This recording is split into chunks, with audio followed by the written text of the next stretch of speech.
Hello, I think that we're live. Good afternoon, good morning. Thanks for joining wherever you are coming from. We're really excited to have you all joining us for today's conversation about how leaders of color can become better fundraisers. Just please, as you're coming in, as you get settled, if you feel called, drop your name, your pronouns, your title, and your org into the chat where we can all see you. And we'll just give our colleagues just a few moments to kind of gather and get settled in the room. But in the meantime, maybe I'll turn things over quickly to our other presenters if you all want to say any words of welcome or start to introduce yourselves. Thank you so much, Xandy. Thank you. Welcome, everyone. We're so excited to be here today and to chat a little bit more about how we can become better fundraisers and talking also about the landscape here. So I'll just thank you and welcome again. And Charles can say thank you as well. Yeah, thank you so much for having me first. Special thanks to Purpose Possible for trusting me to share this space. I'm really excited to be a part of this conversation, and thank you so much to our audience and participants for also coming in and sharing their stories. Just really looking forward to this conversation. Wonderful. So again, thank you for everyone for joining. I want to first introduce the three of us. We are going to be your speakers today, your facilitators, and really just holding space for folks in the group to have a conversation and discussion about ways in which the experience of us as fundraisers, as well as ways in which we can work together for that. So first, I want to introduce Xandy McKinley, who is a Purpose Possible consultant of ours. And Xandy is a proud Caribbean American social justice activist and resident of Washington, D.C.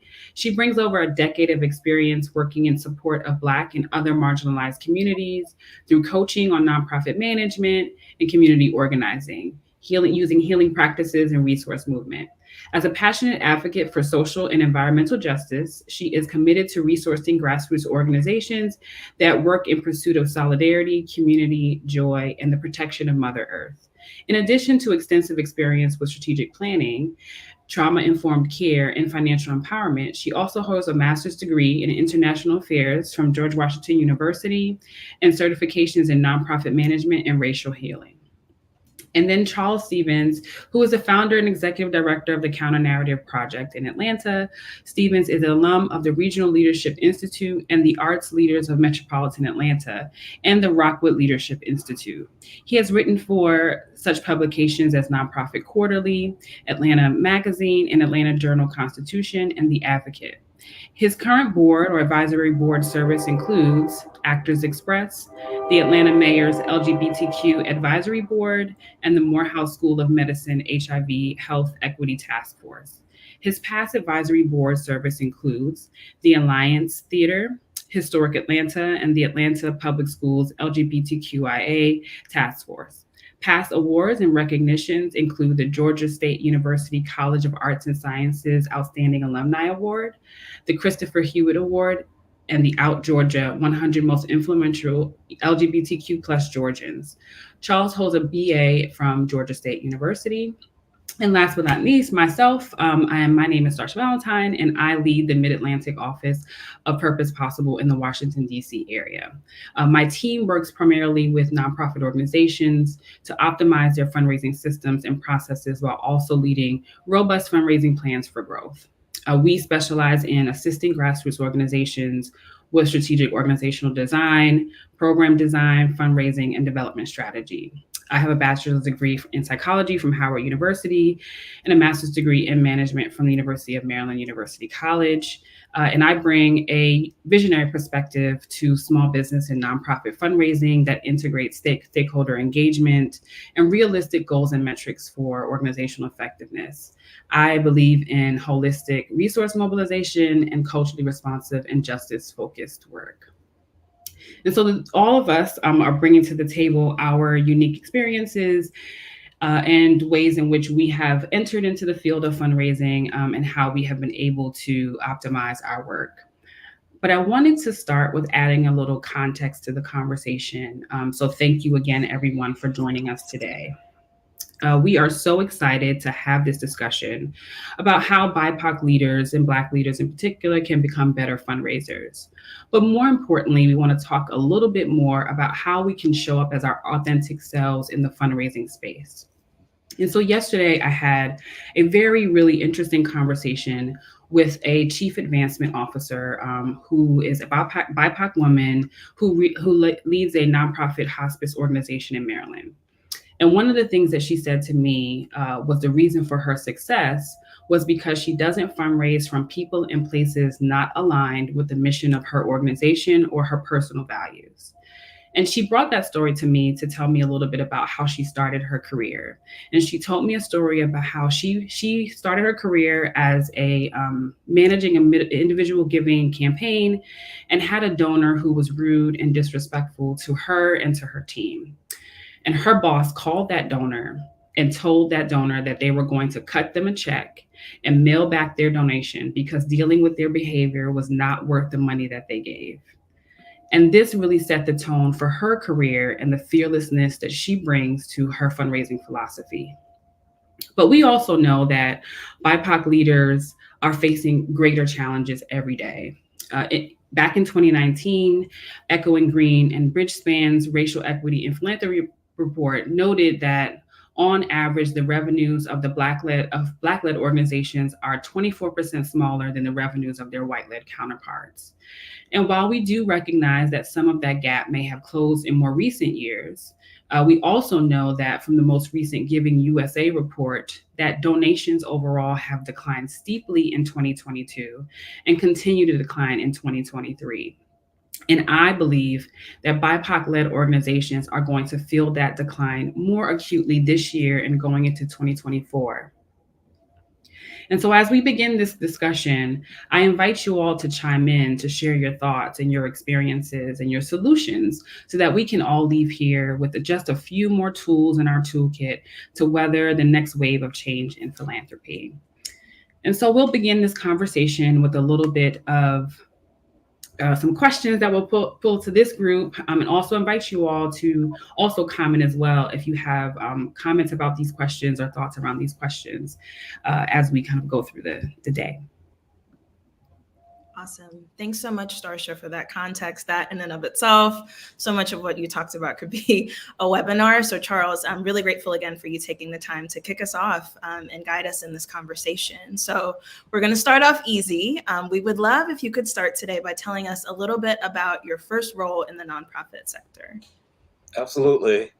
My first role in the nonprofit sector was, I feel like it was almost from the beginning. When I was in high school, I had the opportunity to write for a local nonprofit. Vox ATL is amazing youth publication based in Atlanta, and I was a staff writer, and then I became an intern. And I believe they, saw some. Perhaps they saw some leadership potential there. I'm not sure, but they invited me to be an intern, and it was this really incredible experience. I learned not only quite a bit about finding my voice, which is part of the organization's vision as a young person in Atlanta, a young Black man in Atlanta, but also I began to learn, develop these skills in navigating nonprofit spaces, and I got an amazing crash course on nonprofit leadership even as an intern. This was in the 90s essentially. Thank you so much for that. And Starsha, I might actually turn this question to you. We were talking about this the other day, and I think you have a really interesting story to kick off the conversation as well.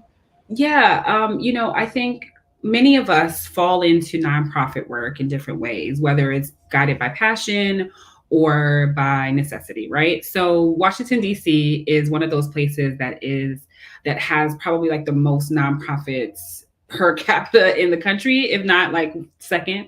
And so I fell into nonprofit work and didn't know exactly where I would land. I started actually in a temp job and didn't really know exactly what I would wanted to do in this space, but I ended up in fundraising. But I learned that I didn't know how to fundraise. And so this was in the mid 2000s. And so at that time, there just wasn't a lot of resources to learn how to fundraise, that there was a process and there were certain ways of doing things. And so I had to kind of piecemeal my learning how to fundraise, piecemeal what a fundraising plan was, or how to write a grant. And so those things are things that I just kind of figured out along the way. And I think that, unless you have a mentor or someone who sees leadership ability in you, oftentimes you just learn on the fly what works and what doesn't work. So I entered the sector in that way, and then found my passion in the work. So that was kind of mine. But what about you, Xandy? Yeah, thank you for sharing that, Starsha. And yeah, it was very similar. I fell into it. I knew that I wanted to do something that could be impactful and scalable for communities that needed it, right? So I really wanted to prioritize working with folks that, had the metrics to show that what they were doing, but also could talk a little bit more about like their why. I was always really drawn to organizations that could really clearly speak to why us, why right now, why this work. And that I just think that's something that a lot of folks really struggle with in this field. It can be really, there's just so many things that you want to do, right? When you see the problems that are facing your community, particularly Black and Brown communities. So I just kind of fell into that space of just wanting myself and working in these spaces to find a little bit more about like, well, what are we doing so we can actually tell folks? But thinking about then just how to help other nonprofits in doing that work. So I started this in college. I kind of just took the first thing that came across my inbox, and I kind of fell in love and have been doing it. It's been a love-hate relationship, let's definitely say, but I keep coming back, and I've been here for about a decade. So I just want to work with folks that are doing good work, and for better or for worse, the nonprofit field seems to be the best place to find that. So appreciate you tossing back that question, and would love to hear from folks in the chat too. Again, as you feel called, like tell us a little bit about your first fundraising experience. I feel like a lot of folks are, experience in the nonprofit sector or fundraising, if that's what you do. I feel like folks just very often fall into this work. So it would be really interesting to learn from folks in the chat. Moving into our second question, Charles, again, I'll start with you. Tell us a little bit about the relationships, events in your life, the values from your upbringing that inspired you to do community work. You could have been doing a lot of things with your time, but you chose to do this. Tell us why. Absolutely. Well, first, I was born and raised in Atlanta. And I think that growing up in Atlanta, you have this tremendous sense of history, right? Especially when I was growing up, there was a lot of passion around ensuring that we knew the shoulders that we stood upon. The legacy of the civil rights movement was very apparent. And so I think it inspired a sense of public service in me from early on, just this desire to give back, this desire to really continue to pave the way that had been paved for me. And that sense of, but that sort of origins, I really carried with me. It's interesting. The first question you asked was like, what was my first nonprofit experience? And I do think that as nonprofit leaders, it's really important to constantly have a sense of purpose, a sense of the why, like, why are you here? Why are you at this table? Why are you doing the work that you're doing?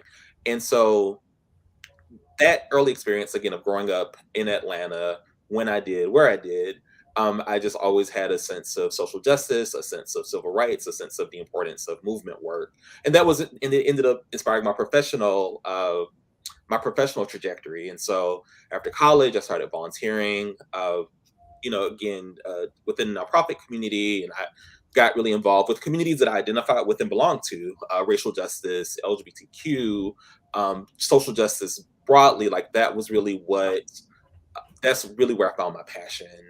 And those are also forces that shape my fundraising strategy, like that sense of purpose, that sense of origin. And we're going to talk a little bit about that later on. But I have found that just really staying connected to not only where I'm from, but where I got my start has just been extremely important in my own sustainability as a leader. Mm-hmm. Yeah, and I think, definitely, as we see some folks in the chat fell into the role. That's like kind of a theme there. And I think even when you fall into the role, unlike Charles, who kind of curated this thing and really was intentional, you still find your passion, right? So you can still find your passion in some spaces. And so, as Carrie mentioned, realized that she liked the work and then began to feel connected to the passion. I think that was the same for me. Was I started just generally in a nonprofit, and then I started to want to work specifically with certain types of nonprofits. So it was wanting to work from like these big national organizations to getting very hyper local and working with organizations that were working in the communities in which I lived and identified with, in all of my identities. And so again, that resonates where you start to think about where you're working, and then the passion kind of goes there. So I think that is very reminiscent, and lots of folks are saying the same thing, being connected to some movements and things that resonate with them. Yeah, thank you so much for that, Starsha. And yeah, just lots of folks are coming in the chat. Just I'm seeing this last comment. They talked about their first position and they said, what an experience. And I'm sure we could all say that about our first role in the nonprofit field. So Starsha, I might actually kick this question to you to start. Could you tell us a little bit about your first experience directly with fundraising and development work? Mm-hmm. So I will say this is what we deal with our clients. Is most folks think that the best approach to fundraising is to write grants, right? And so my first experience was, hey, we want you to write this grant. And so, I didn't know. At that time, more recently, funders actually have questions that they want you to ask. But back then they just said, submit a proposal. And I was like, oh, I don't know. What does a proposal include, right? Does it what should I put into the proposal? So then I started like Googling it, trying to figure out what I should include, what's important for me to share, how do I frame this? But I also wanted to didn't want to necessarily write from a sort of afflicted type of language, right? I wanted to write from an empowerment language. And I was working with an organization that worked with youth that were aging out of foster care. So in DC and in many cities, you have youth that age out at 18 or so. And a lot of times those folks, if they don't go to college, they're without, kind of the support systems that a lot of us take for granted when we, kind of get older. And so working with them, I didn't necessarily want to frame it as, they have higher rates of incarceration, higher rates of, homelessness, even though those are true. And I wanted to highlight those stats, but also what are the conversation around resilience, right? How do we build resilience for these communities of folks? And what are the ways in which this organization is actually building the resilience to combat some of the stats that we know they were experiencing? So my first kind of foray into that was just write a grant, try to get some money and just keep writing grants. And then I started to learn about like a bigger approach to fundraising that is much more sustainable than grant writing. So much there. Thank you for that, Starsha. Charles, I'm going to kick it over to you. Tell us a little bit about your first fundraising project. Absolutely. And if it's okay, I would like to share maybe not my first fundraising experience, but I think the one that was the most defining for me, which was several years ago, actually in the early years of the nonprofit I founded, CMP. Some of the work we were involved in was a solidarity work around a young Black man who was incarcerated in a state under their horrific racist, white supremacist HIV laws, essentially. And we wanted to fight for his release. And so we knew that we would have to find resources to be able to pay for his legal support, essentially, so he could have quality legal representation, which is another problem in this country, just in terms of legal resources. So we led a fundraising campaign to raise money for legal support, and so many people thought that this was impossible, that to do so, like that people wouldn't support it, it would be impossible to raise his funds, that the young man in question, he didn't have the perfect narrative, right? They thought that his case was a losing case. It was just the messages that I received, particularly from even some white allies, because ultimately they thought that you can only fundraise around easy stuff. And that just wasn't something I believed in. We had to raise like over $30,000 in not Mhm. in a short period of time. And I had never really raised, I mean, again, not just from foundations, but from individual people. Like, so you had to like, Mhm. get a bunch of people to, come up with this money, but we took it on. It was exhilarating. And not only did we reach the goal, but we exceeded the goal. And so, and what I learned from that experience is that you really have to have a sense of purpose. And again, I know we all have our own journeys in leadership. I would never tell people to do things the way I do them, because the way I do them, it's sometimes very idiosyncratic. But I do believe that if your heart is in it, if your passion is in it, if you have a clear, and also in how you communicate about it, Mhm. I think that was really important. And the second thing I learned in that experience is that I could be a good fundraiser and also be an introvert. I think a lot of fundraising Mhm. trainings are very geared toward extroverts. So you have to have this big personality. You have to work the room, which is important.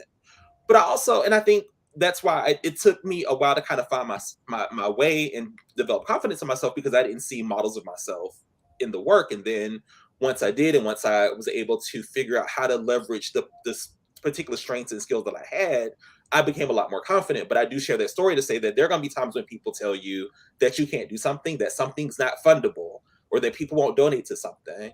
And I say that still try. And sometimes, you may not always get there, but I still believe that you try anyway, you do the best you can. Mhm.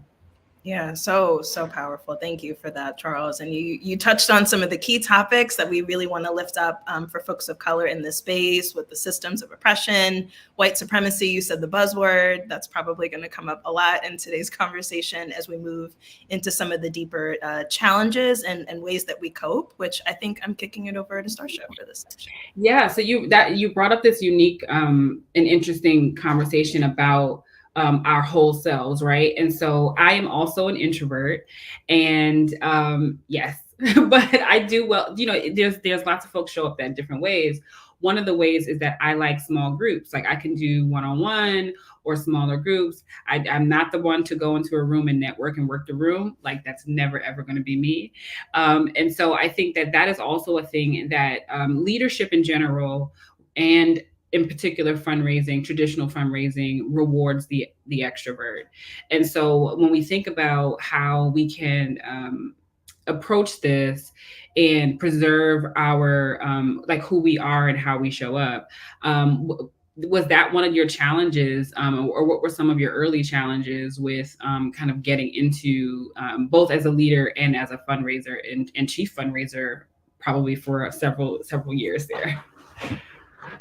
Yeah, I'm really, I know we're going to probably do a deeper dive in some tactics, but I mean, oh my gosh, there's so many stories about how to get into certain doors. Mm-hmm. Uh, I think I'll be a little provocative and start with one of the things I learned early on not to do, which is, well, not so much not to do, but I will say that you may want to be very intentional, deliberate, and aware of not only the doors you're trying to get into, but who brings you into the door.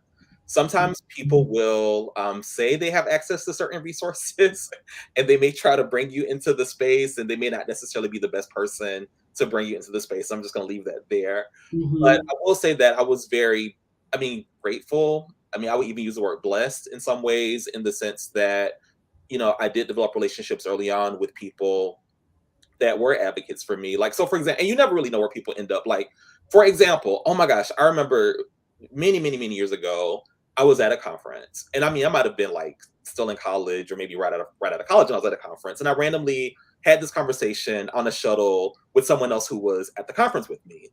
I don't even remember the conference, but felt like a pretty brief conversation with somebody who was at the conference. I Mm-hmm. guess I left an impression. So many, like 10 years after that, it had to be like 9 or 10 years after that, this person ends up in a really critical role at a major foundation. I Wow. had no idea. I had lost touch with them. Mm-hmm. And they remembered me, Mm-hmm. and they were working on a project, and they reached out to me to catch up. And so I say that to say that you just never really know where people end up. And so I think that I've really, and I think that's why, and I'm not saying you should be nice to people because you want something from them. I'm not saying that at all. But what I am is saying that it does speak to the importance of treating people with dignity and humanity. And I know even in the nonprofit world, even in the social justice world, sometimes we're not always very kind to each other. And sometimes we're even cruel to each other, even in the service of trying to dismantle all the systems of oppression. Sometimes we oppress other people. And Mm-hmm. so I really believe that and I think, and again, this is just like a random like conversation that I had that someone remembered, but it also just completely convinced me that you just kind of never know. Another thing that I'll share that's also worked for me, and I know we'll talk again a little bit more about tactics, is what I've heard from funders, and I really look forward to mixing it up with this, is that, well, I'll just say this. Someone once gave me this advice that, and it's kind of like a corporate America cliche, but if you want, if you ask for money, you'll get advice. If you ask for advice, you'll get money. Mm. That's actually kind of a thing. Mhm, And so mhm. sometimes I've even learned to just ask advice and just get input. And it's not to say that someone will invite you to submit a proposal to their foundation if your strategy is foundation funding. But I have found that sometimes, people like to give advice, they like to give guidance. And so they might even introduce you to another funder that's doing work that you're interested in. So I would say that, just to keep an open mind about all the ways that funding partners can be supportive and resources across the board. But I know we'll get a little deeper into that later on. Mhm. Yeah, I think that brings up lots of things around being able to just like you said, coming from passion, right? Because you left an impression because you were your whole self and you weren't expecting anything from this person and you were just sharing your passion and they remembered you 10 years later, 9, 10 years later. So it also goes back to the conversation, the comment you made earlier about coming from a place of passion and from knowledge about the work that you're doing. So I think that's definitely worth noting there, that being able to speak to in a very strong way how you about your work, about how you approach your work. And so I want to bring this back to this a little bit more about some of the challenges. So we know that for people of color in particular, that there are some traumas around money and managing money and fundraising and money. And so wanted to kind of think about what are some ways that what are some traumas that you have experienced or know of other folks have experienced in philanthropy, and how you have maybe helped to manage that yourself or for others. And I know, Xandy, you also what are some of the traumas that you've experienced in the fundraising space? Yeah, happy to get us started on this one. And hate to say, unfortunately, that there's a lot of this in the nonprofit Mhm. space, and really just want to name that, like, particularly as folks of color, there's just a lot that you have to hold and navigate in this space. I'll say just one of the traumas that I've encountered is just straight up racism, either like in conversations that I'm having with funders, or just like in the way that they show up with their money. A lot of funders are really still on the idea that just because they show up to communities that lack resources with resources, that's all they get to do. They get to put their name on things, right? But not actually uplift communities or create opportunities for them to be able to have self-determination. So I think just a lot of racism in the way that like the folks with the resources tend to shape our communities and want us to then speak back to them about our communities. So that just navigating that, I would say in and of itself is traumatic. I would say also just the trauma is coming from a person of marginalized identity and just being in a place where you're fighting all the time, right? Like I talked a lot about, just fighting with philanthropy, but also just in the work, right? Because, you're doing it with folks that look like you and that have similar stories of oppression to you. It's just really heavy sometimes. Just being in the midst of the challenge and, just trying to pursue and stay hopeful in the midst of things is just really heavy at times. So there's just a lot to unpack in being in this space and doing this work.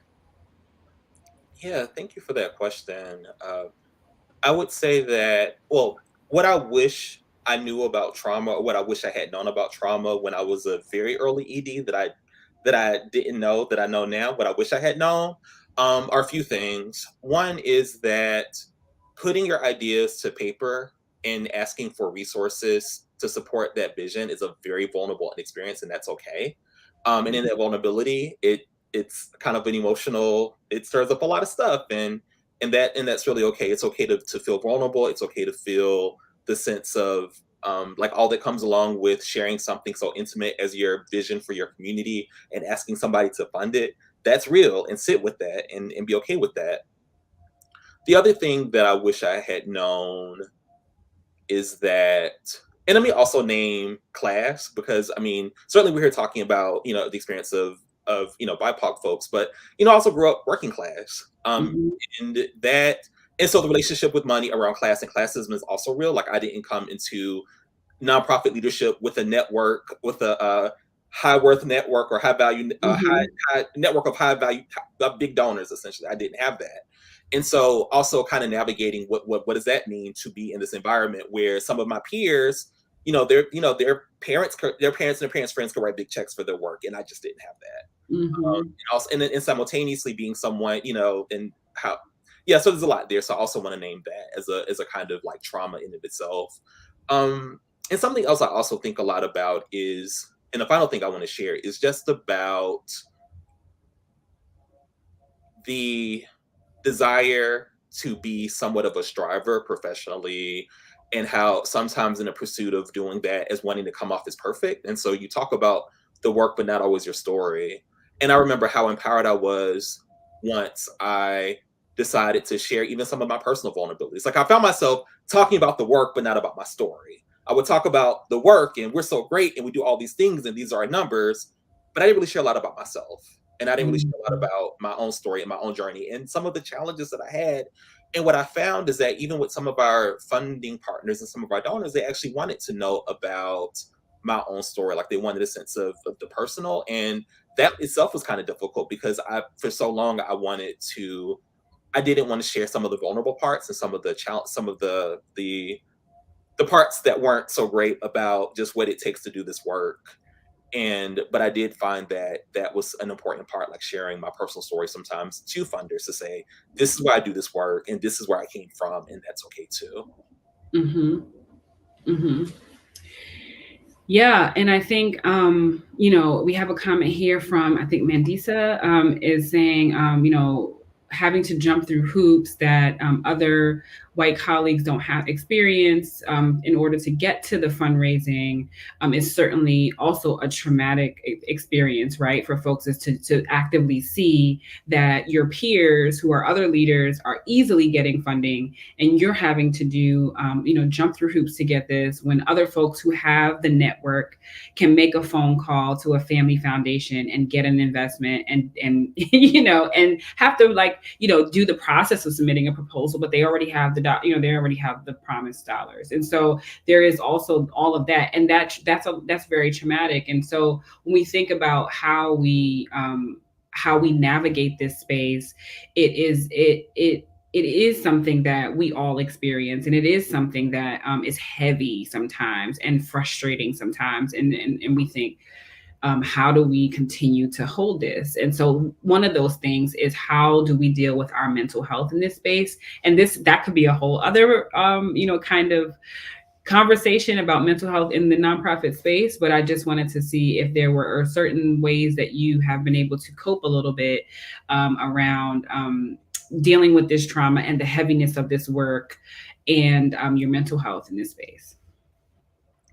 Yeah, I mean, I'm a dark skinned Black man, right? I'm Mhm. not who comes to mind when people think about who I should trust millions of dollars to run an organization. Like, they're not. Mhm. I'm not who comes to mind when you think. I mean, and so there's a narrative sometimes that I even face and encounter when I deal with funders and donors, because I'm just not who they think about necessarily.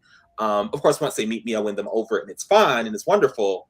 But I do think there are a lot of assumptions that people make about who they trust their money with, and what that means. And so it can be very traumatic. It can be very hard on your mental health.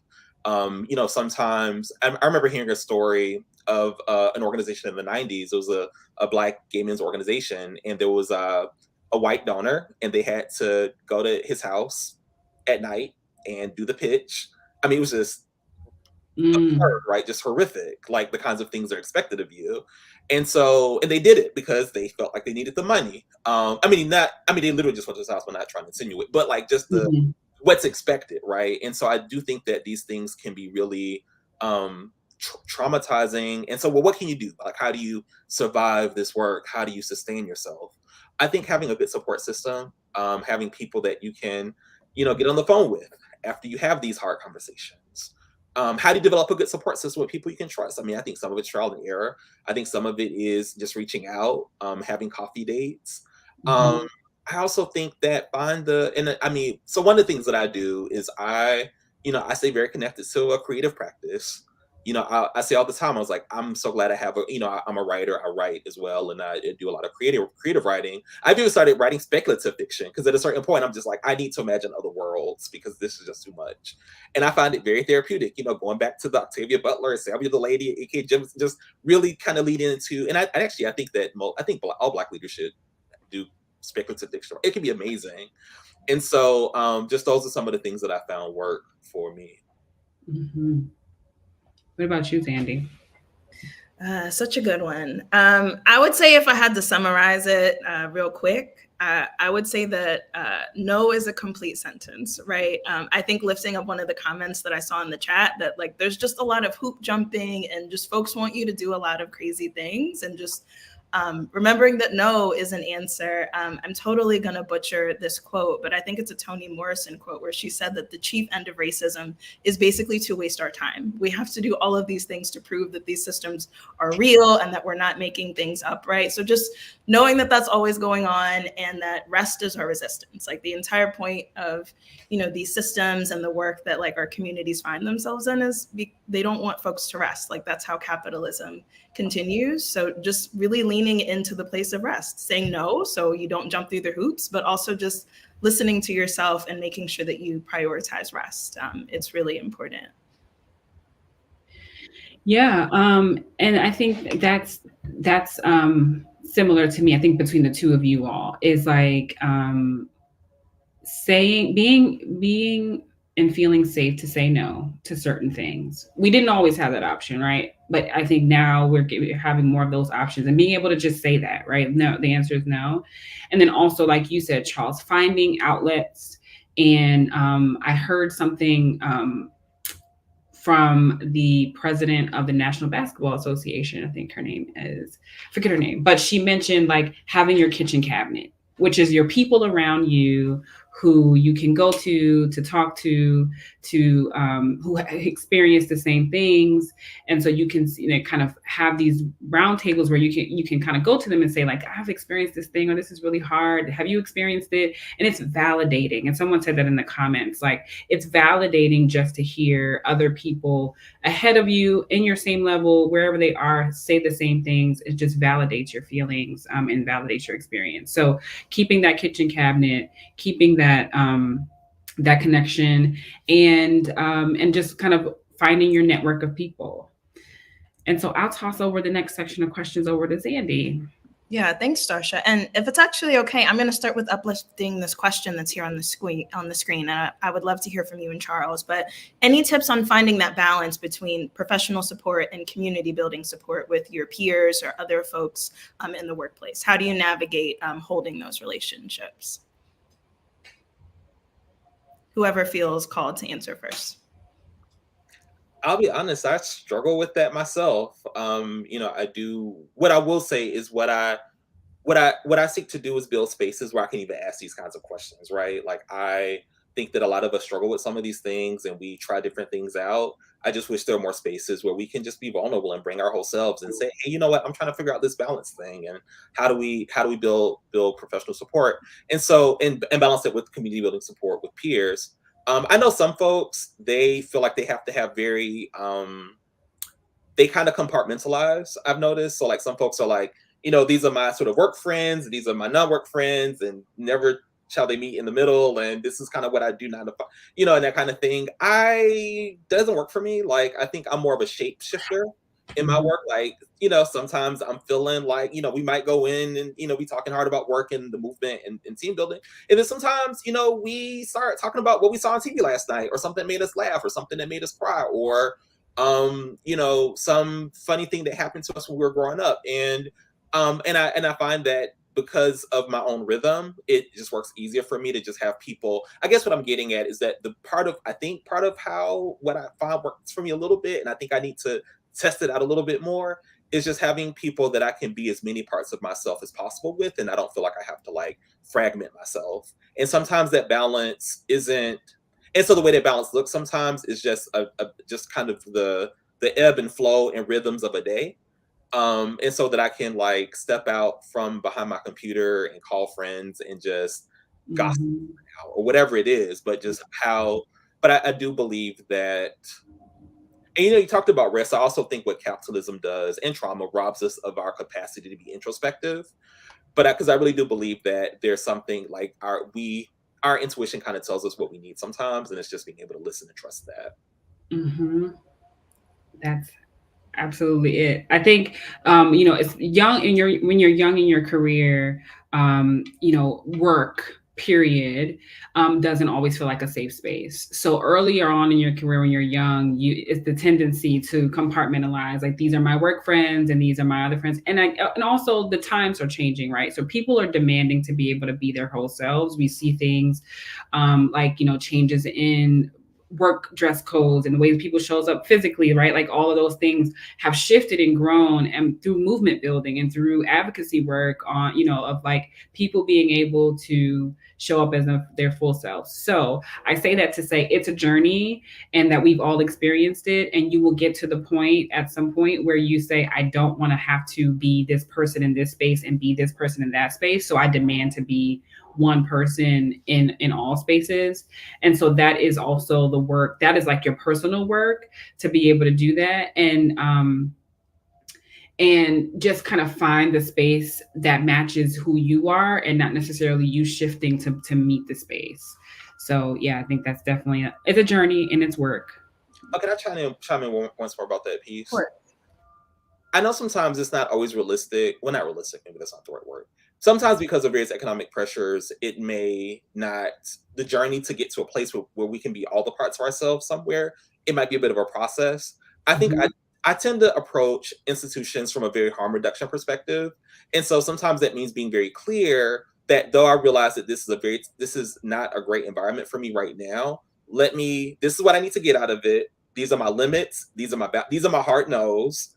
This is the walk away. So like if this thing happens, I'm gonna walk away instantly, kind of having that in place and just sort of having these parameters, because sometimes we're forced to interact with spaces that we're not forced. Sometimes we may find ourselves feeling like we need to interact in spaces that may not feel good for us, just out of like for whatever reason, there's something we need to get from that space. And I would say just be clear about like what it means for you to get what you need, so you're able to get to a point where you are able to be all the parts of yourself. Yeah, really appreciate that addition, Charles. It's a lot to navigate. And I think that's a great segue into one of our next questions, which I would love if both of you, and Starsha, I'll kick off to you to start this time. Tell us about why, given that conversation, it's important for BIPOC folks that find themselves in the fundraising development space to be really grounded in their own values and their community's values as they show up in this work.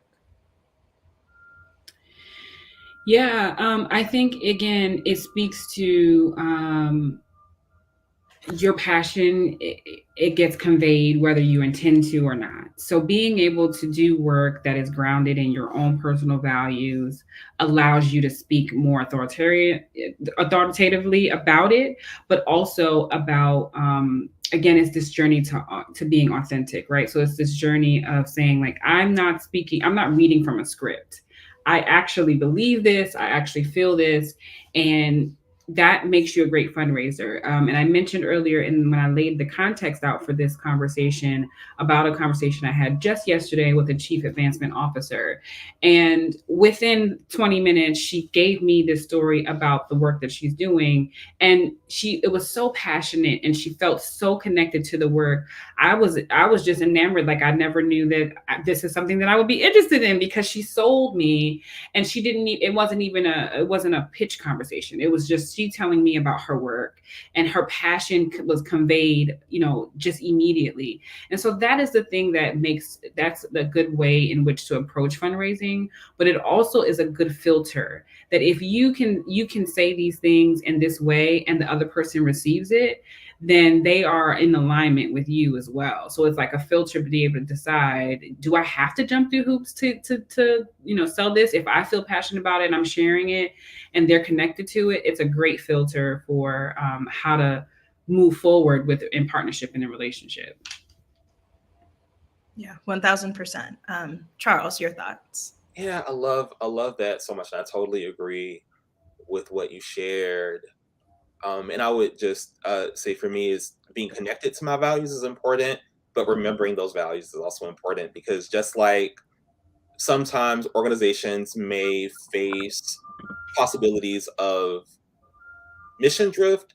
I think sometimes as leaders, we can also face a kind of core value drift or mission drift.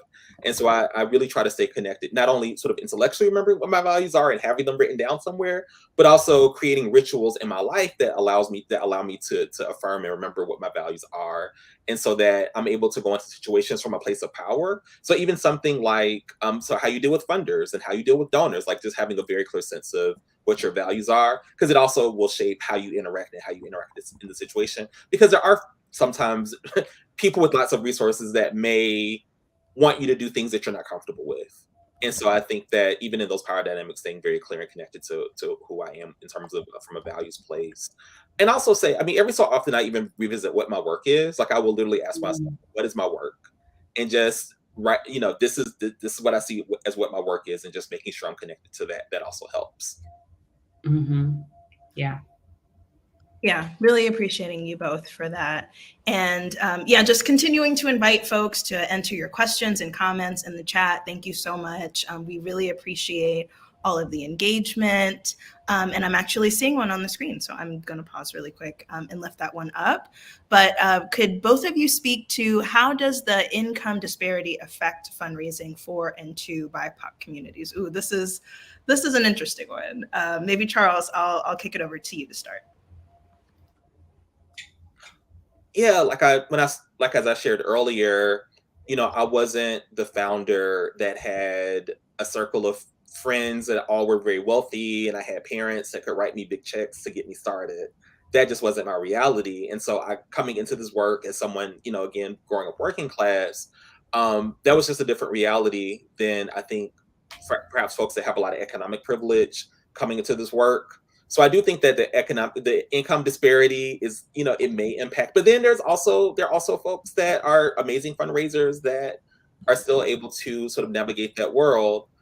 What I would say is I do acknowledge the structural violence that we face as nonprofit workers. Like I acknowledge it, I recognize it, and it's something that I work toward. And at the same time, I also try to remain very clear of who I am and why I'm doing what I do. And so Mhm. I'm not at all trying to do the whole like I don't see these barriers or they don't exist for me. I absolutely recognize that there are these barriers and disparities and deficits that you confront as a leader. However, at the same time, I'm also very clear about what I'm doing and why I'm doing it.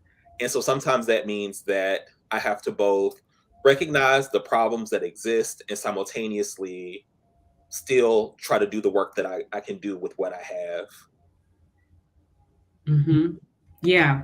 And so we have a client who says this all the time, that organizers are resource mobilizers. And I say that because one of the things that we see is that because there is this income disparity, that BIPOC led organizations have had to do a lot with less. And so they just kind of bring into to the table innovative ways to do things with less. Now, I'm not saying that's ideal. We don't want to have to do things with less. But what it does is it brings a certain resilience and a certain innovation to operations that I think people have to do. And we are used to doing that. As marginalized people, we are used to making something out of nothing or doing more with less. And bringing that to the table is also a great quality that you can bring to the table as a leader. And so, yes, what we find is that nonprofit organizations that have less funding, they piecemeal things. Overall, that does the movement and the work suffers, right? Because they don't have the resources that they need to do the work that they're doing. And oftentimes, you see things like lower salaries for their employees, or not being able to do as much programming, or piecemealing the programming. And so, that leads to burnout, right? So we see those things as having, those things definitely affect the people who are doing the work, and it affects the communities that are being served by having this income disparity. And that's why we fight so much for philanthropy to change its focus and to really broaden the ways in which that resource mobilization is happening. Could I just quickly add that I Mhm. also just want to uplift and just show love to just some of the amazing BIPOC folks that work in the foundation space and the philanthropic space. Mhm. Definitely, again, with the structural violence, with the income disparities, it's just really horrific. But I've also been really inspired by some of the leaders, some of the, especially Black leaders that I've seen in philanthropy. I mean, Black folks just really being courageous, mobilizing resources within some of these foundations and corporate spaces to get resources to their communities to do the work that needs to be done. I mean, I think there's so many examples and so many case studies and so many stories of, members of our community that have just exhibited, I think, really just brilliant and dazzling just courage and resilience. And so I think that we and again, even within some of the foundations, I imagine they also have to experience tremendous white supremacy, but I've just seen so many examples of support, including myself. Like most of my project officers are people of color, and many of them are Black. And so that's just been, so I always just feel so much love in knowing that they're affirming my work. Mm-hmm. Yeah. And I just want to shout out real quick. I know a lot of us are familiar with, Edgar Villanueva and Decolonizing Wealth, but that really started to usher in this conversation around people of color in the philanthropy world, moving and shifting dollars in a different way and calling each other to the table. And so I just want to, kind of amplify what you just said, Charles, about the people that are in philanthropy that are doing great work and trying to move the needle from within. So, yeah. Yeah, thank you both for that.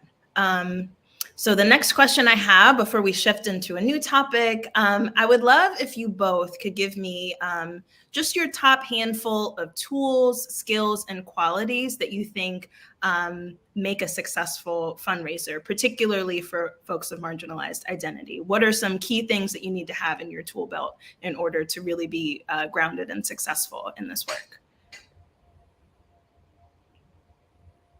Oh, I'll begin. Okay, so I think what it is, most of it is, again, this thing, that kind of theme that has been coming up today, is being connected to the passion and being able to tell the story. So that's the number one thing, is knowing what the story is. Like Charles said, going back and understanding the work that you're doing. Has it shifted? Has it changed? Has it grown?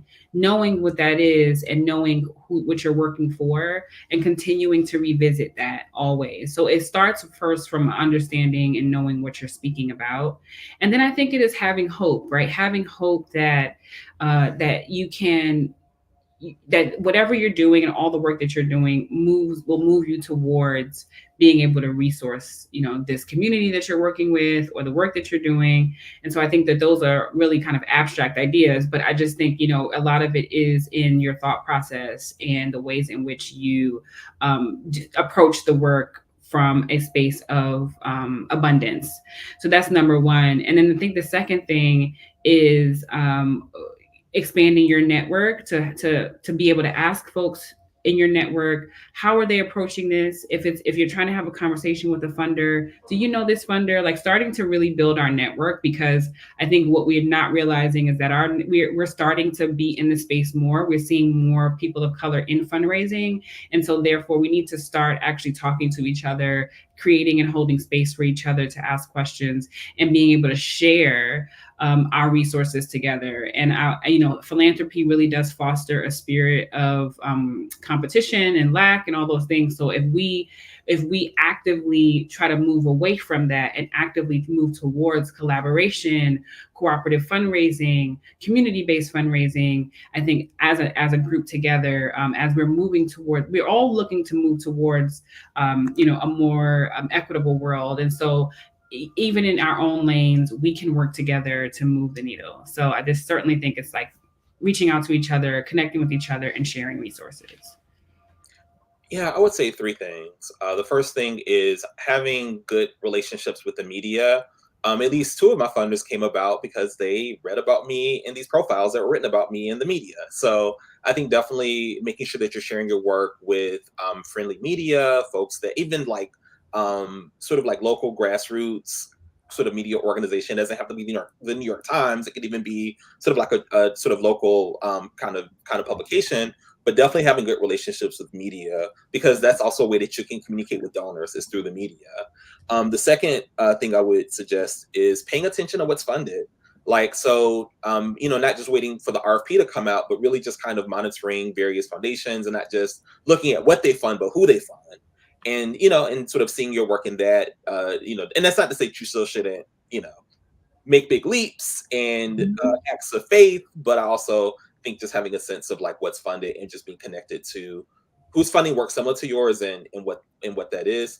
And finally, I would say just have a good sense of your fundraising strengths. Are your strengths more around, individual donors? Is your strength more around big flashy fundraisers? Is your strength more around government funding? Is it foundation funding? It's not to say that, clearly you should certainly have diverse revenue streams and certainly have your hands in many different kinds of funding strategies. But I do think that, institutions sometimes tend to have strengths as reflected by the board of directors, the strengths of the development team, or advisory board even. And I think that just being able to build on your strengths and kind of like using your strengths to build on your strengths. And then once you get to a certain level, start really aggressively diversifying your funding streams, but just being very self-aware about what your strengths are as an organization in terms of your development strategy. Mm-hmm. Yeah, that's absolutely right. That diversifying your, fundraising is something that we say all the time to clients, to try to not be so overly reliant on one stream of funding, whatever that is. So we are rapidly approaching the time. And so I wanted to just kind of bring us to a question of final wisdoms. And so this is just the beginning of our conversation. We can continue this conversation, but I think I'd love to know from all three of us, what are our final wisdom? What was the final wisdom that we can impart to the group about how you can become a better fundraiser or deal with fundraising in your day-to-day work?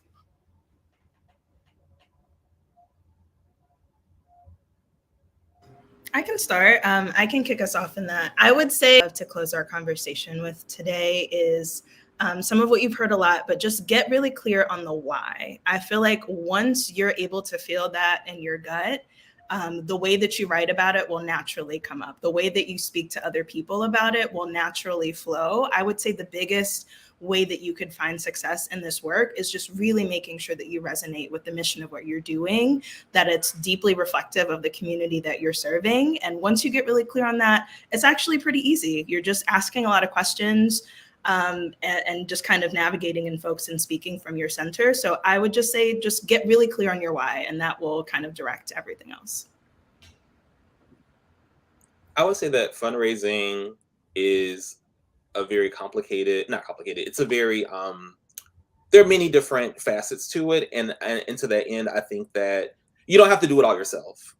I think that the advice I would certainly give myself earlier on is to not try to do everything yourself, but to really seek and try to assemble as much support as possible at whatever level. When I say support and help you fundraise, because you just can't do it all yourself. And if you're trying to do it all yourself, you're probably not.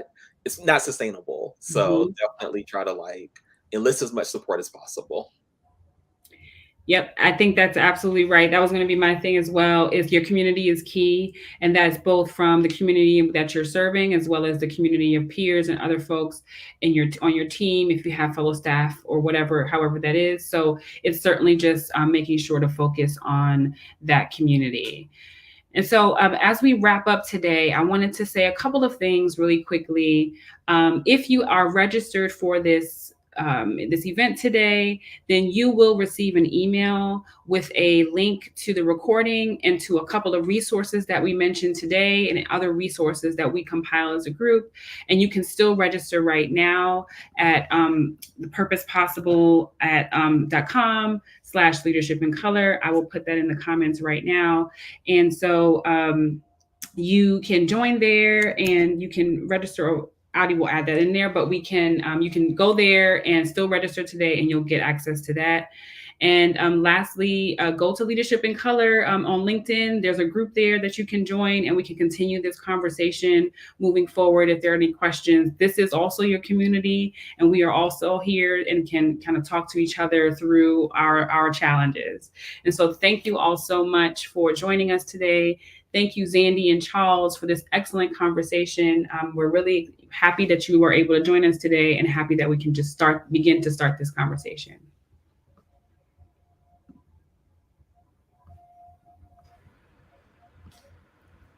Thank you all. Thanks, everyone.